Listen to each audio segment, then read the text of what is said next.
BBOR Black Box Online Radio, coming to you from West Virginia. BlackBoxNid88 on Instagram for the bonus podcast. And welcome to BBOR, the home of true crime talk radio and your premier destination for unsolved mysteries, criminal psychology, and exploring the dark side of cyberspace. My name is Ned DeHaan, and I am your host, as well as the creator of AstroPsych 400 here on YouTube, and regular contributor to the Zodiac Killer channel. And a great way to support these shows is just by listening to some more content. But you can also go over to Amazon.com and have a look at the book Killer on a White Horse, written by me, Ned DeHaan. It is a novel, murder mystery, inspired by the Zodiac Manson connection, but it is indeed fictional. However, who doesn't love a good mystery? And there is always the TeeSpring page. Feel free to check out some of the merchandise. And remember, being weird is not a crime. Let the show begin. Okay, hello everybody. Today is Monday. Another Zodiac Monday. Welcome to the show.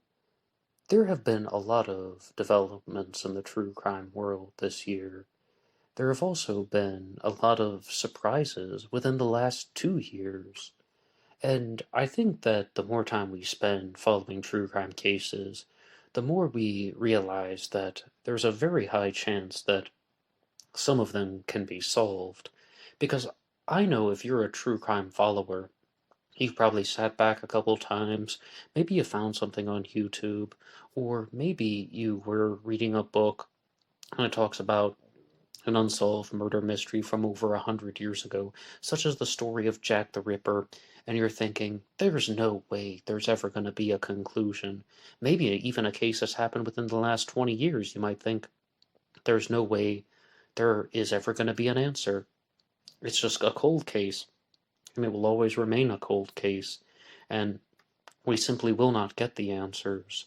But over the last 2 years, there's a lot to suggest that that will not happen, that that will not be the case, that we will be getting answers to these unsolved mysteries. And I think a lot of it began when David Oranjak, Earl Van Eyck, and Sam Blake solved the Zodiac Killer's 340 cipher. And for decades, people were even debating, was that thing a dud, or was that thing a genuine cipher that actually had a real message? And it turns out that it did have a real message. It just took 52 years to get an answer. In a more recent true crime case that has recently been almost certainly solved is the murder of Nancy Benelak from 1970. And I have to give a shout out to Mystery Junkie. Mystery Junkie was the first person to message me saying this news, saying, the murder of Nancy Benelak has been solved by DNA ancestry technology. Her killer's name was Richard John Davis and lived in the same apartment complex as her. So if she was a genuine Zodiac murder, we might have another suspect added. Maybe do an episode on this. Oh, absolutely. And that was just the first message that I got. Numerous people wrote into the comment section on YouTube telling me that the murder of possible Zodiac Killer victim Nancy Benelak from 1970 had been solved. And I got emails, Facebook messages, all up and down the circuit. And this is an enormous piece of breaking news. Nancy Benelak was murdered in October of 1970. It's possible that the murder occurred on October 25th, or maybe October 26th, because it was really close to midnight, sometime around 11:30 p.m., maybe 12 a.m., and it's not like the killer was wearing a type of countdown clock and then writing it on the wall or something like that, so they have to use a certain degree of forensic estimations.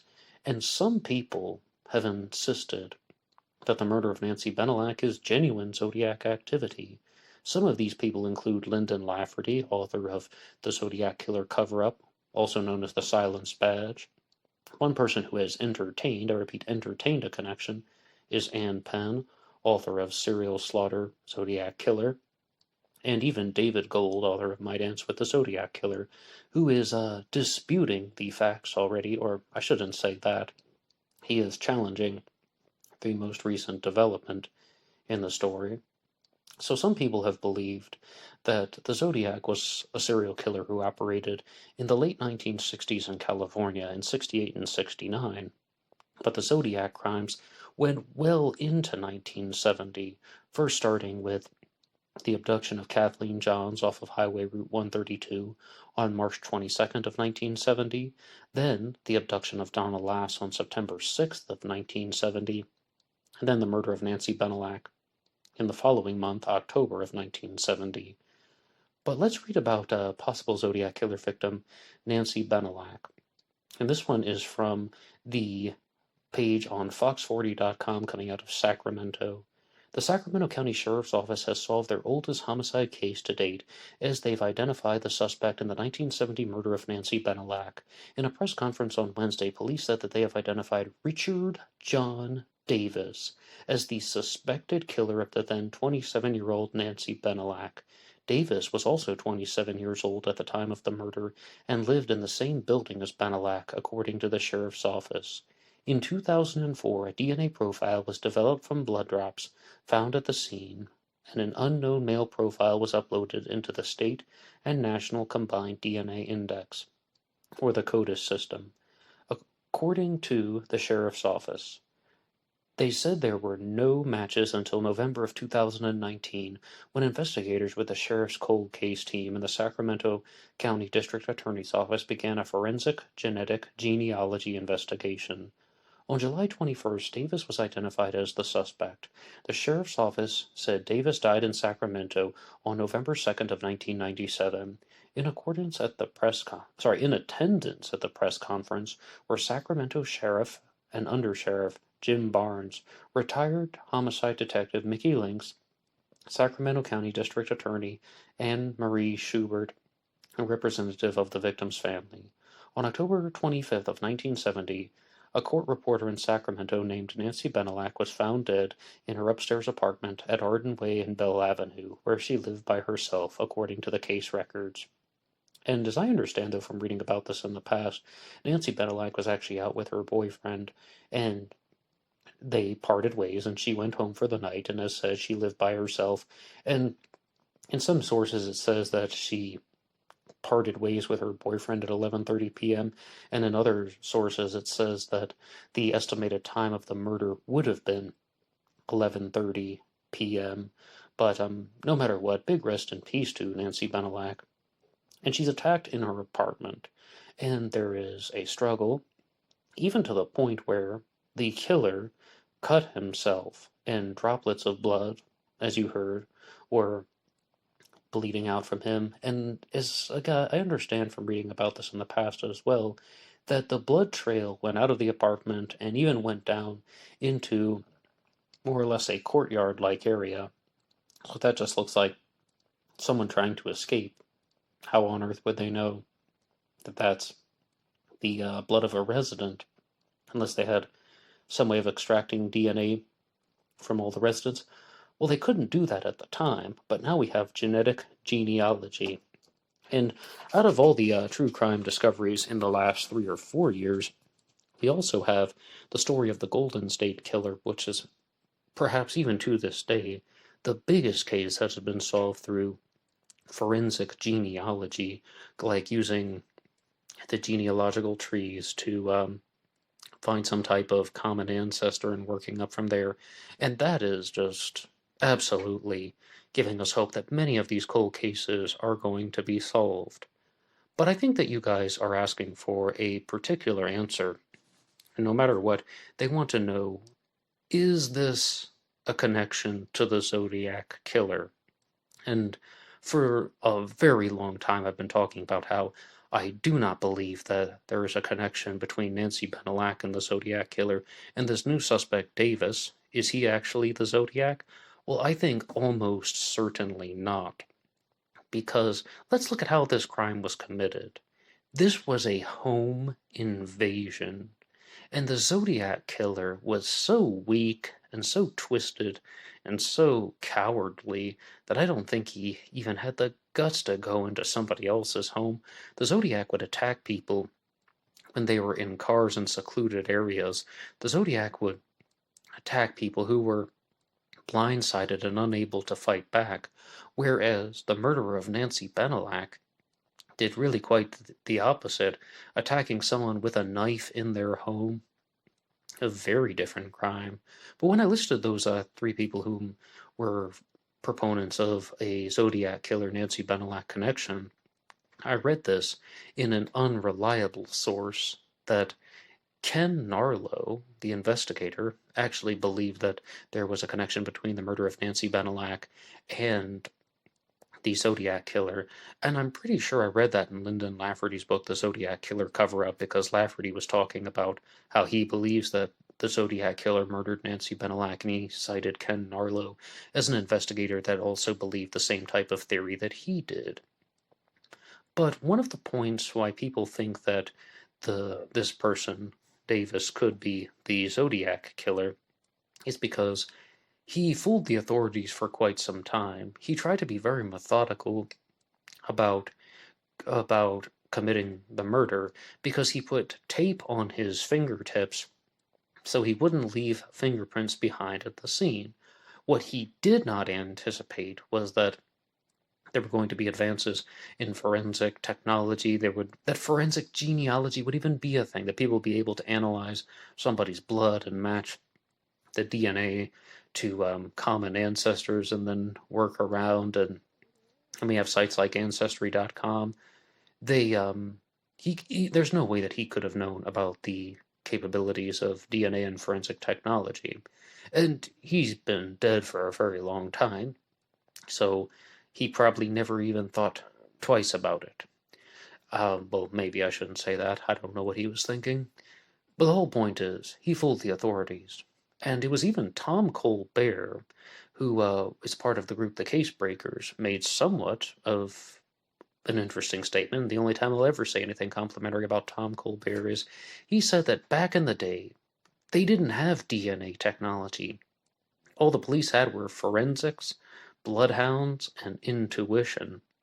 And they definitely had blood evidence in this case, and ultimately the blood evidence appears to have been what has been leading people to solving the case. But let's just look at how this crime was committed. Let's look. Let's go over to an article from CBS Sacramento. It says 52-year-old Sacramento County cold case solved with genetic genealogy. Genetic genealogy, I'll say that one more time. And this article was written by Laura Heafley, just citing the source. A breakthrough was announced in Sacramento County's longest cold case investigation. More than 5 decades ago, Nancy Benelak was murdered, and a suspect has been identified thanks to genetic genealogy. In 1970, Nancy Benelak was sleeping in her Sacramento apartment when the sheriff's office says that she was murdered. Investigators found Nancy's body with 30 stab wounds. It was 52 years ago, but her sister Linda Cox remembers it like it was yesterday. I thought, I'm going to die before they ever find who did this, said Cox. She continued, I had a bad gut feeling that something was terrible, and that we had to tell our mother, and that was even worse. There was one major clue at the crime scene, the killer's blood. There was a blood trail leading out over the balcony and onto the sidewalk. The foresight to collect it all and keep it was extraordinary. After a failed attempt using DNA in 2004, Anne-Marie Schubert says the case had a breakthrough. In 2019, forensic genetic genealogy, the same technology used to find the Golden State Killer, was put to the test, and it worked. So, one more time, the name of the suspect is Richard Davis, and I think that he's a little bit more than a suspect now. Even though he had passed away before they could arrest him and bring him to trial, most people are going to be pretty certain that he was the one that was responsible. But what I liked about this article from CBS Sacramento is it introduced it by saying how the crime was committed. They believe that Nancy Benelak went to bed, and that she was attacked, and that she was stabbed numerous times, and 30 stab wounds on her body approximately. And I'm sure some of you are thinking that this is a little bit more similar to the crimes of the Golden State Killer rather than the Zodiac Killer. And I even had to admit that in the past, but because I've talked about Nancy Benelak in some previous episodes, much from the writer and pen, believe it or not, she stated that the Golden State Killer had his DNA put into the CODIS system, and well, he matched for the crimes that he was convicted of.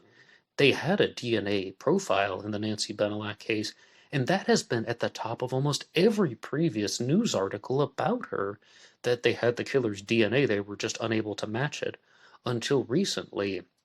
But the Zodiac, I have always insisted that the Zodiac was not a home invader, because I mostly view the Zodiac as a type of weakling who was not confrontational. And this is one of the reasons why I don't believe the murder of Sherry Jo Bates from 1966 was the Zodiac Killer either, for the almost exact same reason. And if anything, I think that the crime, like the murder of Sherry Jo Bates, is similar to the murder of Nancy Benelak. Both victims were stabbed multiple times, definitely in the dozens. There's a famous line out there that says that Sherry Jo Bates was stabbed 42 times.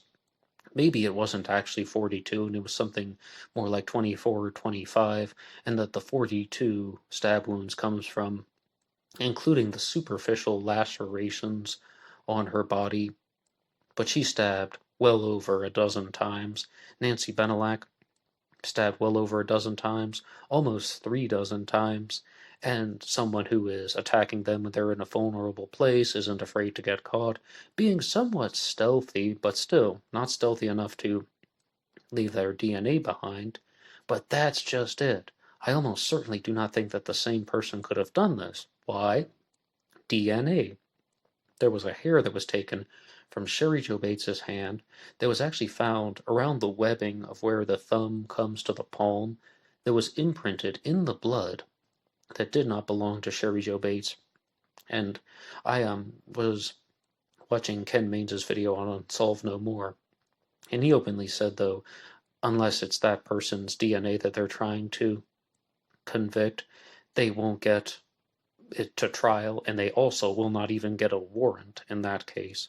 But that means that they have that person's DNA, and that this case has been solved by DNA. I don't think it was the same killer. So people like Lyndon Lafferty, promoting his book The Zodiac Killer Cover-Up, were almost certainly wrong. And I know I don't have to do this, but I'm going to do it anyway. I'm going to go through Lafferty's theory about the murder of Nancy Benelak, because he believed that this crime was used to have some type of 13-month anniversary of the Lake Berryessa stabbing. That's what Lyndon Lafferty was thinking. The Zodiac Killer had 4 confirmed crimes: the Lake Herman Road murders, the Blue Rock Springs shooting, the Lake Berryessa stabbing, and the murder of Paul Stein on October 11th of 1969. That's the final one. The Lake Berryessa stabbing occurred on September 27th of 1969. And it really doesn't take too much imagination to think about, okay, September 27th, October 26th, those two are 13 months apart, right? The problem was, though, Lyndon Lafferty's book, The Zodiac Killer Cover-Up, also known as The Silenced Badge, is a novel. It is not a true crime book. Lafferty presents it that way, and it's marketed that way, but there's even a big disclaimer in one of the chapters saying this chapter is fictitious, it has been recreated, and his theory on what happened to Nancy Benelak is not in that chapter, but it almost certainly is a fictitious story, because Lyndon Lafferty said that Donna Lass was abducted on September 26th of 1970 to commemorate the 12-month anniversary, the 1-year anniversary of the Lake Berryessa stabbing, and that Nancy Benelak was murdered on October 26th of 1970 to commemorate the 13-month anniversary of the Lake Berryessa stabbing. And almost certainly these claims are false, because Donna Lass was not abducted on September 26th of 1970. She disappeared on September 6th of 1970.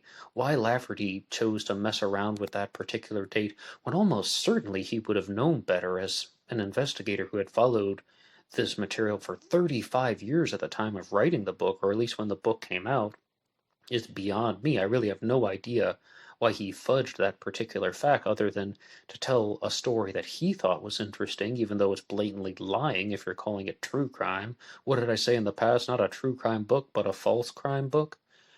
And then Nancy Benelak, how do you even know that she was murdered on October 26th of 1970? I just talked about how it's quite possible the murder occurred on October 25th. So I found that book to be extremely frustrating, and I have a two-part response to Lyndon Lafferty's The Zodiac Killer cover-up, also known as the Silenced Badge. You're on Black Box Online Radio, and as always, you can like and subscribe. But even more importantly, I think that I need to say once more, please do not waste your money on that book. If you want to get it from a library, borrow it from a friend, that's fine. If you can read it without paying for it, I welcome that. There's nothing wrong with that at all. I mean, give your honest response to that. I'm just trying to save you the $34 or $35, whatever it is that they're charging for it now, because it is a book filled with intentional misinformation, intentionally misleading statements are in the Zodiac Killer cover-up by Lyndon Lafferty. Some additional information about Nancy Benelak, I would like to go over to zodiackiller.net and look at some of these statements that have been written out. This first one says, murdered at the Tahitian Apartments, number 1 block from Hikari by the line of sight.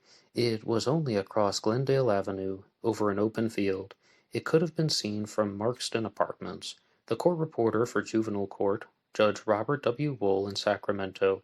Nancy was engaged to Francis Salami, maybe it's pronounced Salame, due to be married in November. Very similar to the murder of Judith Hikari, because Nancy Benelak had the same size, weight, and hair color of another similar victim. Investigators also noticed both had a brooding upper lip, and both were engaged. She also would have been stalked for some time prior. The killer jumped a fence, climbed up a gas meter, onto her second-story balcony in order to get in. She had not fought back extensively, but she had over 30 stab wounds, and her throat had been cut, found in her underwear, some of her clothes beneath. But she was not sexually assaulted. And when it says some of her clothes beneath, I think that means beneath her. Now, was this an opportunistic predator who was trying to sexually assault her, and then for some reason the sexual assault was interrupted, or it was bungled, and that he realized that he wasn't going to be able to sexually assault her, so he simply decided to murder her and run away so he wouldn't be arrested? I mean, the way that this post is written out, that's what I would think, but those might be answers that we will not necessarily get. But are you hearing these particular details? Now let's hypothetically say that some of this stuff is true. Somebody is climbing a fence, up a gas meter, and onto her second-story balcony in order to get in. I don't think that the Zodiac Killer would have even had the physical capabilities of doing something like that. The Zodiac Killer probably just sat around and got fat for the rest of his life and was just kind of moaning and grumbling to himself the whole time. I don't even think he would have had the physical capabilities to do something such as that. And also, it takes a certain psychological aspect to deviate from attacking lovers' lanes to try and being a home invading predator. Because it is different. Because you're not only trying to show that you are capable of murdering, which the Zodiac was mostly about, but trying to show that you can take control of somebody's home. I have invaded your castle, and now I'm going to be the king of it. That's what the predator is going to be thinking. And not an ounce of Zodiac ability has been found in any of those other possible crimes. Let's look at the murder of Ray Davis from 1962, Taxi Driver, Domingos and Edwards of 63, By the Beach, the Swindle murders near the waterfront, and the murder of Sherry Jo Bates outside near the RCC library. And then you have the Lake Herman Road murders outside of the Leffers Lane, the murder of Darlene Ferrin, she's sitting in a car, the Lake Berryessa stabbing, by the waterfront, and the murder of Paul Stine in a car. If I am correct about one of my observations, and this is a long shot, but I've said that one of the only consistencies in the Zodiac Killer mystery is the connection to automobiles, that whether you look at the four canonical attacks, or you also include the murders of Ray Davis, Domingos Edwards, and even Sherry Jo Bates, maybe not the Swindles, but the murder of Sherry Jo Bates, there's a very clear connection to automobiles. They're either nearby their car, in the car, or they are having some sort of automobile connection. Like at Lake Berryessa, the killer wrote a message on the car door, whereas two of the victims, Darlene Ferrin and Paul Stine, were murdered inside the vehicles. At Lake Herman Road, they were most likely ordered outside of the vehicles, singular. So, what is that all about? Well, I would actually turn to a book called Zodiac Killer Solved by Ray Grant. I think this is where I read the statement when he said that back in the 1960s, they didn't have cell phones. They didn't even have pagers or anything like that. The way that you knew where somebody was the location of their car. You knew where their car was parked. And that would be one way to follow a particular victim. Now, here's something about the murder of Nancy Benelak that has been expressed on ZodiacKiller.net, which I read previously. She was most likely previously stalked. And I think that I don't notice an enormous amount of first-hand connections among the Zodiac victims, and were they stalked or not. But I've been talking about one possible case of stalking, and I think that's the murder of Cecilia Shepard that occurred on September 27th of 1969, the Lake Berryessa stabbing. And I've talked about several reasons why I believe that it's possible that Cecilia Shepard was stalked by the Zodiac Killer, that she was familiar with the Zodiac and he was familiar with her, and that's why he wore the hooded costume to hide his identity. And she was stabbed, which suggests a more intimate and personal connection. And someone has gone through a very deliberate effort to make the victim feel pain, and they want to feel the knife going into the person. It is an intimate connection, and intimate doesn't mean romantic. No, just they wanted to have an up-close and personal connection to her death. He wanted to have an up-close and personal connection to her death, and that is the reason why there are all of these differences between the other murders, the Lake Herman Road murders, the Blue Rock Springs shooting, and the Stein murder, with the Lake Berryessa stabbing, that she may have been the only victim that was familiar with the Zodiac, knew him by name, or would have recognized him from school, from college, something to that effect. Pure speculation on my part. I don't have all the answers, but that's something that I've definitely thought about. And to provide some type of counterbalance, people such as the theorist Michael Cole, author of the Zodiac Revisited trilogy, do not entertain that type of theory at all. Instead, what they say is that it was done for calculating reasons. There were specific reasons why this person committed this crime, and one thing that clues us in on that is that the Zodiac wrote a message on the car door after the Lake Berryessa stabbing, drawing the Zodiac symbol, writing the word Vallejo, and writing the dates of Zodiac activity. 12/20/68, 7/4/69, September 27th of 69 at 6:30 p.m., then writing, by knife. And he's openly points out, the killer wanted to alert the authorities that the crime was committed by knife. And he also would not have been able to know that the victims would have survived the Lake Berryessa stabbing and had the ability to tell the story about the costume with the Zodiac symbol on it. So a Zodiac symbol was written on the car door. This is also partnered with something that was written and mailed in on October 27th of 1970, the Zodiac Killer's Halloween card, which states by rope, by knife, by gun, by fire. This has since been traced back to the Tim Holt comic book that features the Wheel of Death and Lady Doom. Tim Holt is in the red mask character, and Lady Doom is spinning the Wheel of Death, which features the names by rope, by knife, by gun, by fire, or the ways in which someone can die, manners of death, so to speak, the Wheel of Death. And this is going to show that there could be a very calculating reason why the Zodiac Killer was choosing to commit the crimes, plural, in their particular ways. And, I could go on and on and on about all the different possibilities, but it does require a certain amount of guesswork. And what do you think? What do you think? Do you think that the Zodiac Killer had specific reasons for committing some of the crimes by gun and some of the crimes by knife? Like, what does that mean to you?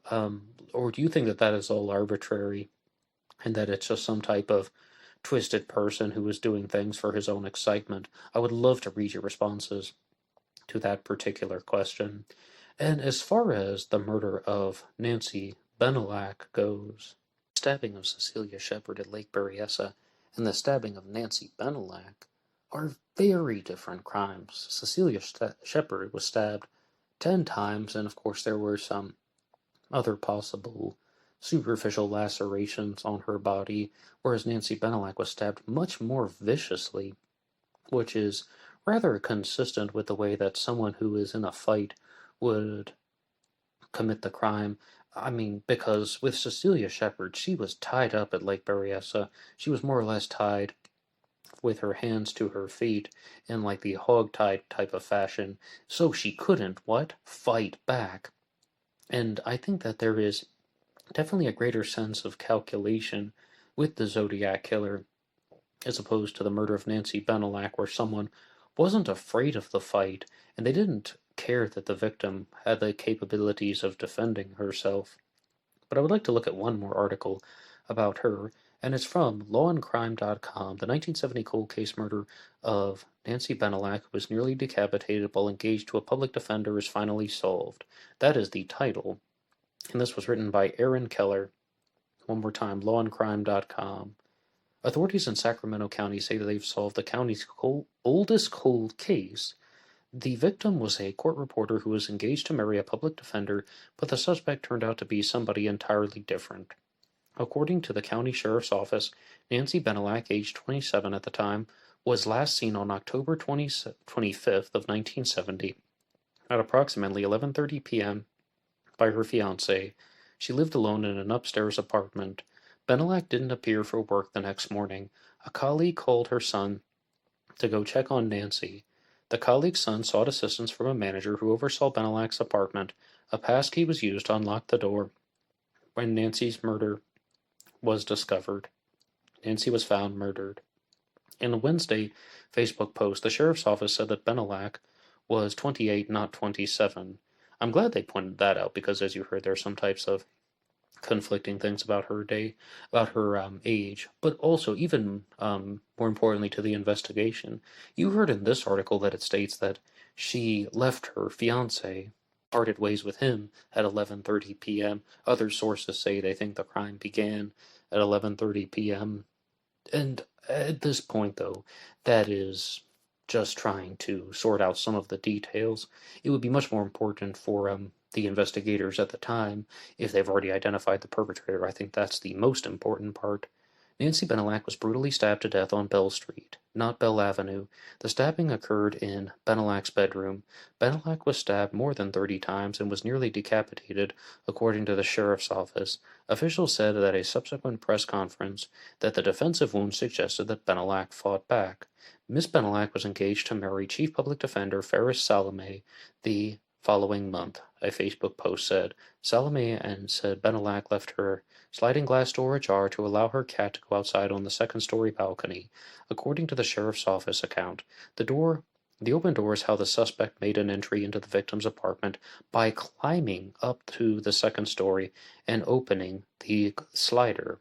Sometime between 11:30 p.m. on October 25th and the early a.m. hours on October 26th, the sheriff ascertained. Investigators discovered a blood trail. It began on the balcony and led to a sidewalk below, and it traveled around the apartment complex buildings before it ended in a parking lot.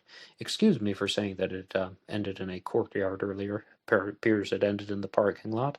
The case was investigated thoroughly at the time of the crime. However, no suspect was identified.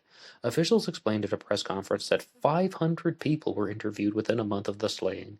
A DNA profile was developed from the blood trail at the scene. The male profile was uploaded into the Combined DNA Index System, or CODIS, a national forensics database, but there were no matches. Investigators tried again in November of 2018, according to a Facebook post. The Sacramento County Sheriff's Office cold case team and the County District Attorney's Office determined on July 21st of this year that Richard John Davis, who was 27 years old, was the murderer, and he had committed the crime alone, and he was the single perpetrator.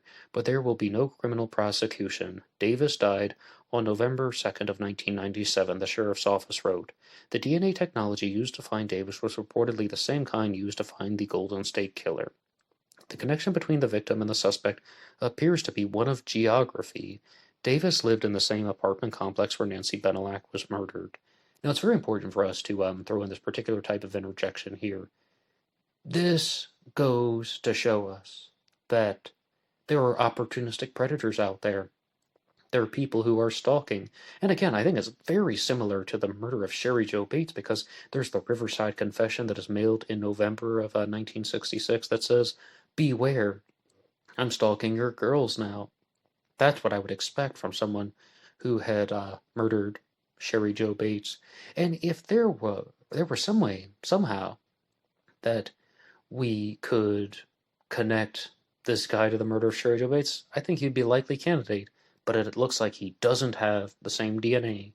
If all of the Zodiac crimes had been committed against lone females who were stabbed, I would say, yeah, I think this guy is the Zodiac Killer. But they were not. They're committed in a very different way. Davis lived in the same apartment complex where Nancy Benelak was murdered. Sacramento NBC affiliate KCRA said that Davis is believed to have died from conditions related to alcoholism. Well, he didn't even get his day in court. Sounds like at least he met a miserable demise, and he can view that as punishment in itself. Clearly he intended to do what he did that day, said retired homicide detective Mickey Lynx at a press conference. This man put masking tape over one of his fingers. I guess gloves weren't easy to find in those days to conceal fingerprints. Were he alive, I think that we're talking premeditated murder. Oh, absolutely premeditated murder. If all the other pieces of information surrounding the case are even reasonably correct. I mean, stalking her, climbing up the window with a knife with the intention of attacking her. Absolutely, this appears to be a very premeditated crime. What kind of passion-provoked offense would it be? He climbs up to the second floor, breaks into her apartment with a knife, and then just says, well, I was overwhelmed with emotion because of something that she did to me on the spot. I mean, I think that I'm really not trying to be silly about it. I just think that this is blatantly a premeditated murder. But one thing I haven't found in the articles that I've read off is something that I did read at KCRA, the affiliate website that they were talking about, and that said that Davis was actually interviewed by the authorities. He was part of those 500 interviews that they had conducted after the murder of Nancy Benelak, and that he was let go, that he fooled them. Well, again, they didn't have DNA, and he's got tape over his fingers, at least one of them. I would expect more, but at least one of them. It wasn't him, and he fooled them. And it does beg the question about why he wouldn't just wear some type of latex gloves. Maybe he didn't have access to them, but he had the access to masking tape. It really is quite shocking. But no matter what, though, rest in peace to Nancy Benelak. She did not deserve to die that way. And just hope the best for her, and in memory, that is, and remembering her in the best way possible.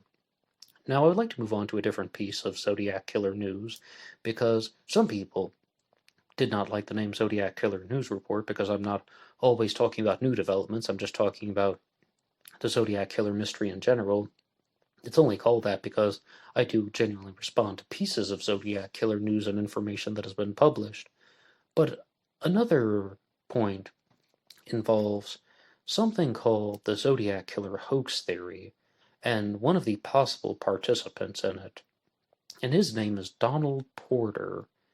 And there's been a lot of disputes about this guy. As I understand, there was a local criminal in Vallejo, in Northern California even, named Donald Porter, and that he may have been a suspect in the Blue Rock Springs shooting, which saw the murder of Darlene Ferrin on July 4th of 1969.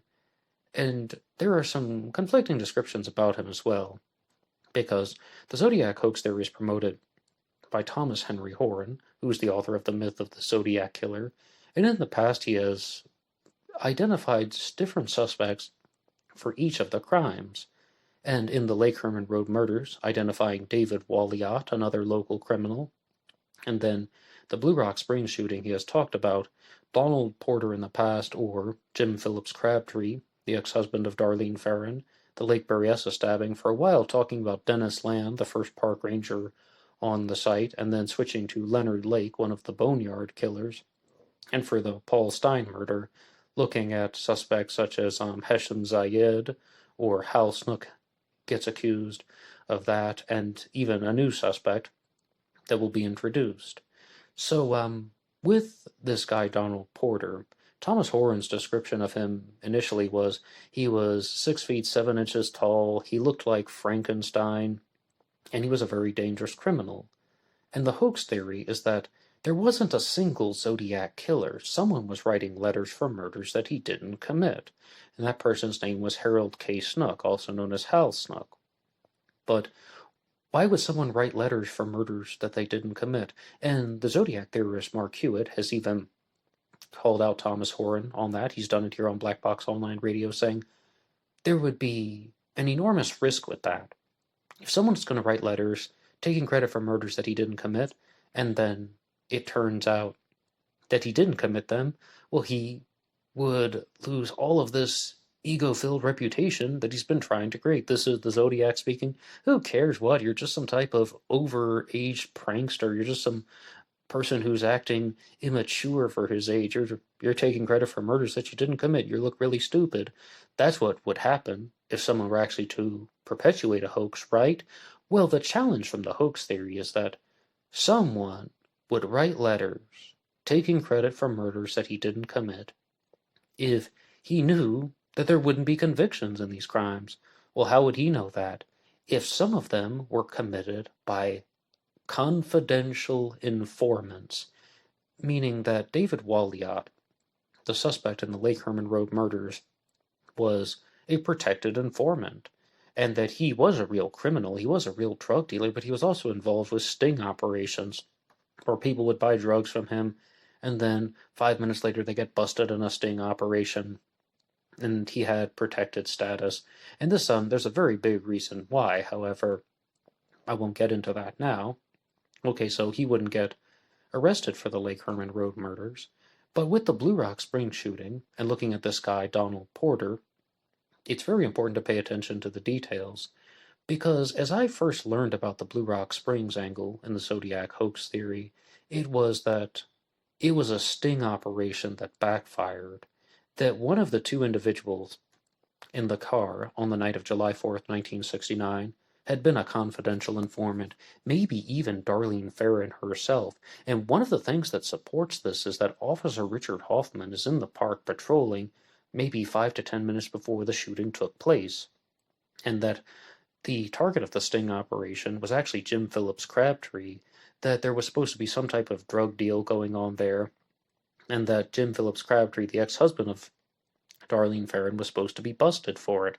But the sting operation backfired because either Crabtree or the criminal that he was with, Donald Porter, figured out that something was about to go down, and they committed the crime, and they simply got away with it, and they didn't get a conviction because, number one, they weren't interrupted, and number two, the whole thing was arranged by the authorities, and it depends on how they arrange the sting operation. If they did something illegal in the planning of it, then that would fall back on them, so they didn't say anything about that. Then after the Blue Rock Springs shooting, someone started writing letters taking credit for murders that he didn't commit, because there are these two crimes that were in more or less in untouchable status. But who really was this Donald Porter guy? Well, someone named Playtime, actually, in the comment section encouraged me to talk to an individual named Sandy Betts, who was the ex-girlfriend of Donald Porter.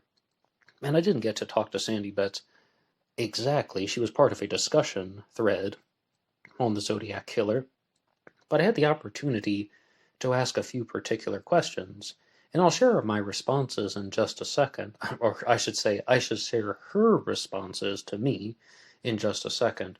But it's very important to pay attention to the details, because the whole story is that there is, again, a setup with real criminals, David Walliott in Lake Harmon Road and Donald Porter at Blue Rock Springs. And that the reason why Mike Mageau, who survived the Blue Rock Springs shooting, never came forward was he was terrified of the criminal Donald Porter because he was extremely dangerous and he could easily overpower Mike Mageau, but he would also very likely have him murdered if he ever said anything about the particular shooting. So for 50 some odd years, Mike Mageau has been telling a lie that it was the Zodiac Killer, some type of 5'8" beefy man, when actually it was a 6'7" guy who looked like Frankenstein, who figured out that the sting operation was going on. Well, what on earth actually happened? After the Blue Rock Springs shooting, there was an arrest that was made, and it was of a guy named Donald Warren Blank and James Philip Flowers. Now, Jim Crabtree's middle name is Phillips, right? I think it's actually his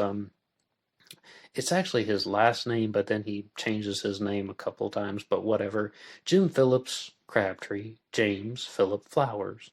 And I couldn't believe this story because allegedly Donald Porter's middle name is Warren, and Donald Warren Blank and Donald Warren Porter were two different guys. I was like, how on earth is this possible? That there are just these two guys arrested that have almost the exact same names. Again, Jim Phillips Crabtree, James Philip Flowers. I mean, they got two guys named Jimmy Phillips, whatever, and they're both named after plants, crabtrees, and flowers. And then you have Donald Warren Blank and Donald Warren Porter. And I'm just like, what? Well, there's a reason why it sounds like it's larger than life. And that's because Sandy Betts, the ex-girlfriend of this local criminal, says that it is. Number one, the guy was named Donald Porter. That's true. But he wasn't even named Donald Warren Porter. His middle name was Paul. Again, she's his ex-girlfriend. And his name is Donald Paul Porter. And this guy, Donald Warren Blank, who was arrested after the Blue Rock Springs shooting, totally different person. But it's really casting some doubt on the whole setup, because the idea was that there are these two guys, Jim Phillips Crabtree and Donald Warren Porter, and that they were responsible for the Blue Rock Springs shooting. So the way they got out of it was by pinning the murder on two other individuals, James Philip Flowers and Donald Warren Blank. And when Donald Blank was arrested, he turned to Flowers and he said, "I'm going to be booked for murder," meaning that it was a setup. They tried to use these two guys with very similar names as fall guys. And Donald Blank was looked into, and he was let go, and then he skips town for a while. And Donald Blank isn't his real name. He's asked that his name not be held from the media, or be withheld from any type of Zodiac discussions. So that's what we're calling him. But firstly, it isn't such a big coincidence that there are these guys with similar names. Maybe they didn't have the same names at all. Donald Paul versus Donald Warren, still a little bit similar, but not as on point. Secondarily, he wasn't as imposing of a figure as it seems, the drug dealer, or the local criminal, that is, Donald Paul Porter, and it also just kind of puts that whole angle on the subject.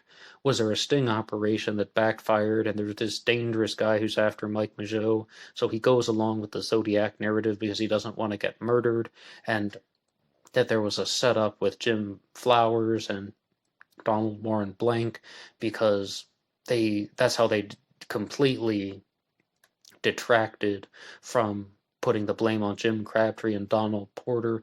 Maybe there's just a little bit of misunderstanding there. I hope everybody followed everything. That was all very simple, right? Sorry for drawing everything in some type of twisted, roundabout way. But I'd like to move on to the next segment here on Black Box Online Radio, and I've been reading the book Lunches with Mr. Q, which is about a Zodiac Killer suspect named Shel Cavalli, although it isn't about any of his particular Zodiac attributes. It's not Zodiac related at all, but it's one of the few times when you get to read a book about a suspect in an unrelated way, unrelated to any type of criminal behavior, because Shel Cavalli was a very successful businessman, and in the chapters that I've been going through, there's a story about how he made his money in the auto business, and he was very successful at importing and exporting automobiles, but in his 70s, he decided to have a complete career change and go into the finance industry and banking, and guess what? He was also very successful at that, even more successful than he wanted to be, and he was bought out for a very large sum of money. And it just goes to show you that firstly, once someone can establish resources, then they can use their resources to do an enormous amount of things. Shel Cavalli also developed a friendship with Bing Crosby, and they began to share their particular philosophies on life together. And they talk about this, about how you should view the concept of fairness. And in the last Zodiac Killer News Report, I was talking about how Shel Cavalli said that he never gives a discount. And the reason why is if you want to help people stay in business. That's more or less what he said. But he elaborated on this, and even with some of the parts about Bing Crosby, they talk about it in terms of you cannot have a fair operation if you're making different rules for different people. And I would love to know your response to this. This would have been a wonderful icebreaker question. Do you agree or disagree with the following? Is this a fair system? You cannot have different rules for different people, and if you arbitrarily give out discounts to people, then you are giving different rules to different people. And if everybody gets the same price, and there are no discounts, then that's as fair as it can be. And another aspect of fairness was that the same salesman isn't going to approach all the customers on the sales floor. If somebody gets the commission, all right, nope, you have to wait. A new customer has walked in.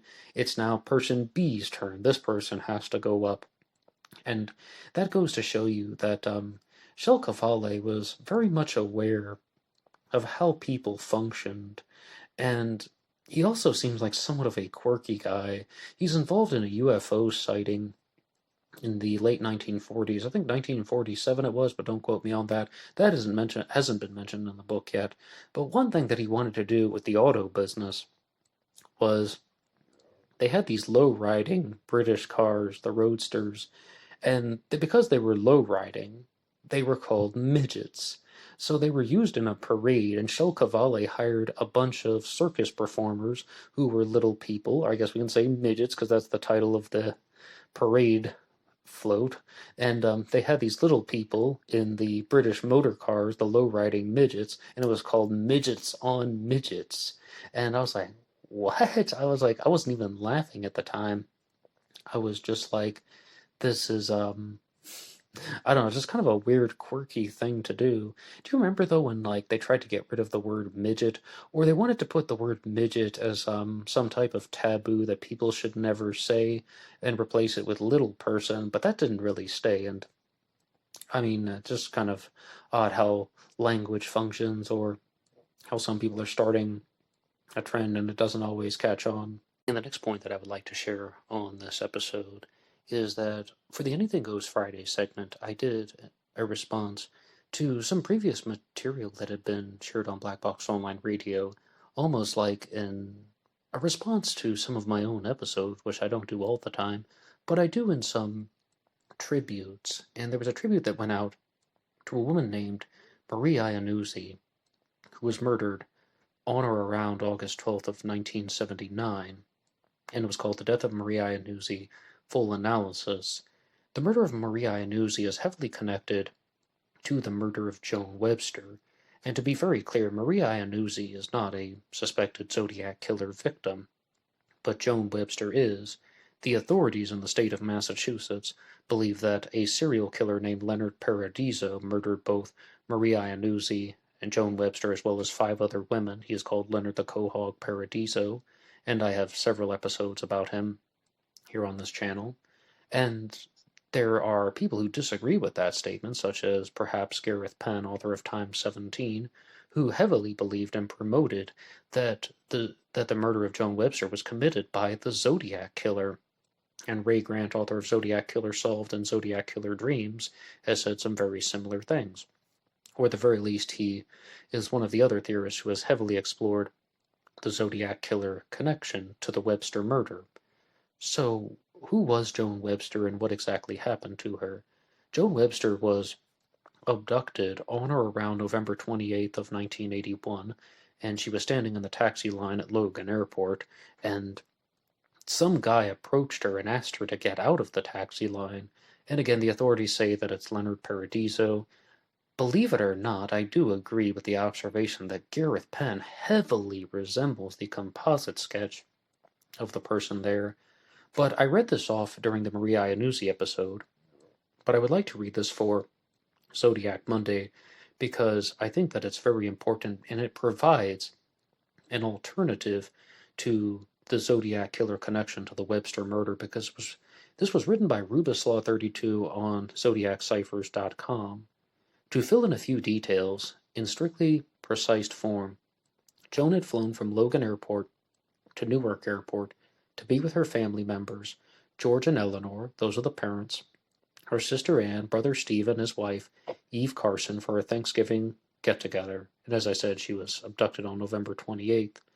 Her family was anticipating that they would be meeting Joan's new boyfriend for the first time, but unfortunately he had given excuses to Joan prior to her journey and did not turn up for the family gathering.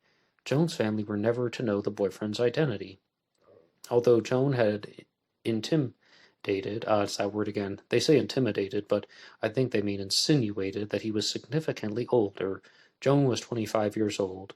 Joan's decision to cut short her family gathering by one day and fly back to Cambridge, where Harvard is located, appeared to be for work reasons. But the reality seems that she may have gone to meet her boyfriend. It now appears almost certain that this man, the bearded man, was Joan Webster's boyfriend and met her at Logan Airport, and both with suitcases. They attempted to acquire a taxi, but the reason why somebody approached Joan in the taxi line is that was actually her boyfriend telling her to get out of the taxi line and to come with him. And so many people have been talking about this until the end of time.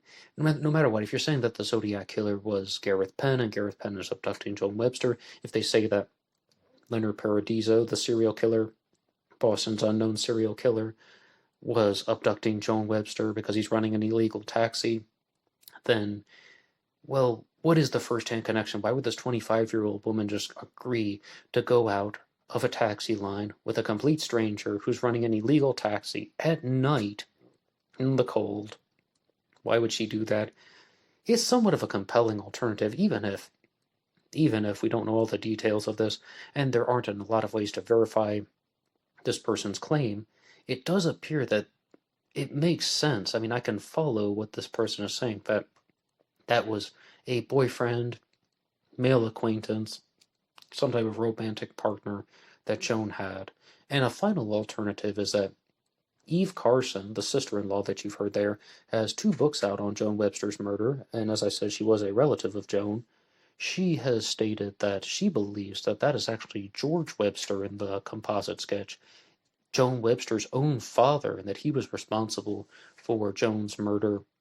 And the reason why, is that the Websters had connections to the CIA, and they may have had some type of dark family secret that Joan knew about, and that George Webster was even willing to murder his own daughter to silence her about this.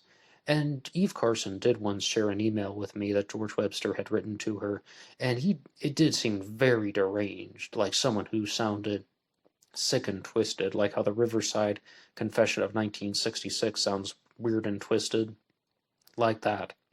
However, I can't. It's going to take a lot more than that to convince me that someone had his own daughter murdered, that he was an active participant in her murder. But what do you think about any of those stories? You can weigh in the comments section down below. And the final piece of Zodiac Killer news is that a series of Facebook posts were written by Mike Rodelli, author of In the Shadow of Mount Diablo and The Hunt for Zodiac. And I would like to go through them right now. Mike Rodelli writes something about the murder of Sherry Jo Bates from 1966. How long is the Riverside Press going to give RPD free rein with their pet suspect in the Bates murder? This is a man whose mitochondrial DNA was compared to the mitochondrial DNA taken from DNA that was found on 3 hairs that were clutched in the hand of Sherry Jo Bates after she was murdered. I consider that, given the nature of where this DNA was located, it should be exonerating DNA that should have cleared this pet suspect in 2001. Yet, here we are, 20 years later, and he's still a suspect. Why in this case? How does RPD defend this decision? Nobody knows because the press in Riverside doesn't force the hand of the police to reveal any information. And then Mike Rodelli responds by saying that the Riverside PD is also hostile. They had the nerve to put out a press release a year ago that basically told the public nothing except that it served to distance RPD further from the Zodiac case. It was one of the most poorly worded and most poorly written press releases in the history of the world, and that it had its goal of conveying as little new information to the public as possible, while achieving the goal of RPD in saying that the Zodiac was not involved in any way with the Bates murder. We learned virtually nothing from that press release. After all, isn't it the job of the free press to keep the public and the police honest, and to hold them accountable? How can the reporters and the editors at the Riverside Press look at themselves in the mirror every day when they know that they are the ones that need to be asking some serious questions, and they need to ask these questions about the Bates murder and that memo that was put out last year, and yet they do nothing? It seems to me that the newspaper there gives the police free rein to say and do anything that they want. And I did give one response was that as I understood, they were not revealing the identity of the pet suspect that Riverside PD allegedly has, that they have a suspect that they are not talking about because he is still alive, and that they are not revealing his identity to the general public for that very reason. And I don't believe it's talking about Bob Barnett, the most famous suspect aside from Ross Sullivan. But Mike Rodelli continues, if the relationship between the Riverside Press and RPD is so cozy that the newspaper refuses to do anything that might rock the boat with RPD by asking tough questions, then I believe that the newspaper should seriously re-examine its relationship with RPD.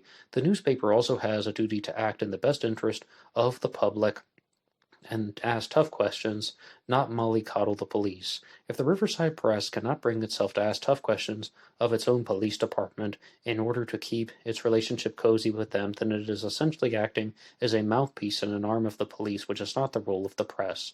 Well, I definitely can follow that, but I think that they don't always reveal the names of certain suspects if they haven't been convicted of the crime and they don't have enough to grant a warrant, but innocent until proven guilty.